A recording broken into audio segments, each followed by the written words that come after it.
YouTube. It's Josh, and I am back to review the sequel to the classic film by Tobe Hooper, and I'm about to review Poltergeist II, The Other Side. Now, I got a double pack here that contains Poltergeist 2 and Poltergeist 3, and I'll be reviewing the third one next time, but today I'm going to be reviewing the second one. Alright, Poltergeist 2. I'll say this about it. It was a disappointing sequel, I'll say that. However, with that being said, I'm not saying the film sucks in any way. Sorry. I still like the film to some extent, but with that being said, I do think that this was an unnecessary sequel, and I'll get into why later on. Okay, so Poltergeist 2 picks up 1 year after the events of the first movie, and Kangina and the new paranormal investigator are investigating the burial of the house, like the underground, and Kangina says that she can still sense a very alive demonic presence in the remains of the house.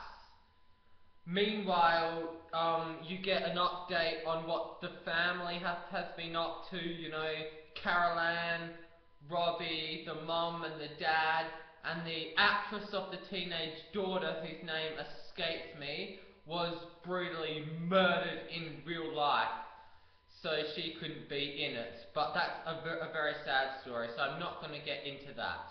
But anyway, so because the house has been destroyed by skeletons, they are now living with their grandmother, and the grandmother says to Caroline that as a kid she had a similar gift to what she has.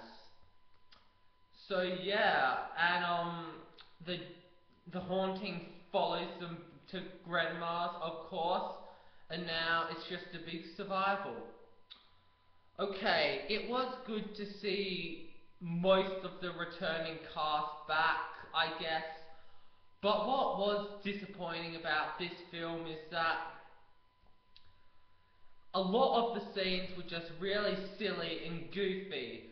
For example, the scene with Robbie's braces was really lame. The bit where that dad drinks that alcoholic drink and then gets possessed by that demon thing, and to be honest, the demon looked really cool, but the possession thing was just lame. So that was a disappointment.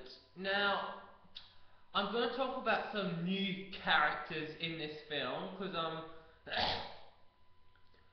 there are a lot of new and important characters, starting off with Kane.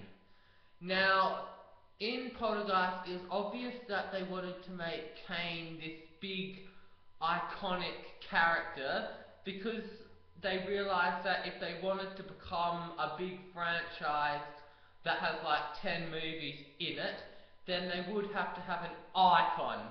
But they failed to do that because Kane just did not work out at all.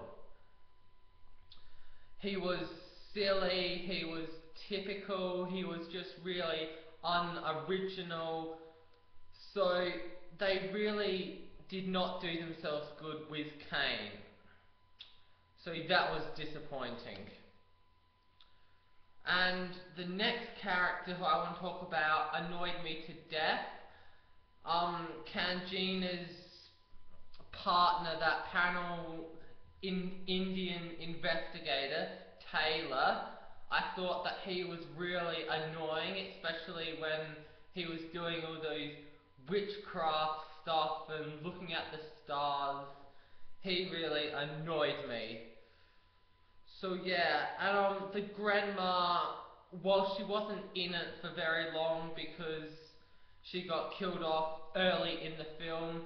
I thought she was good, and I thought that they should have expanded on the mythology of her and Carol Ann a bit more. I thought that would have been really interesting. Another problem with this movie is that at the end of the movie, I felt like I just watched a kids movie. Like, just the ending was pretty corny. You know, the way how they went into that whole world of the light, and then Taylor's like, the car is still not happy. It wants to be with me. What a gold digger.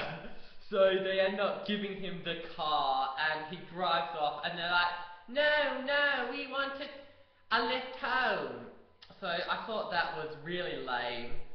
Now, a positive to this movie was it is a fun movie. I'll give it that. Poltergeist 2, it is fun. So I still enjoyed the movie, only because some of the scenes were really silly that sometimes you can't help but laugh at it, and it's a good time. So, whilst film quality it's poor, it can be seen as fun. I'll give it that. So yeah, that's it for me guys. Until next time, bye.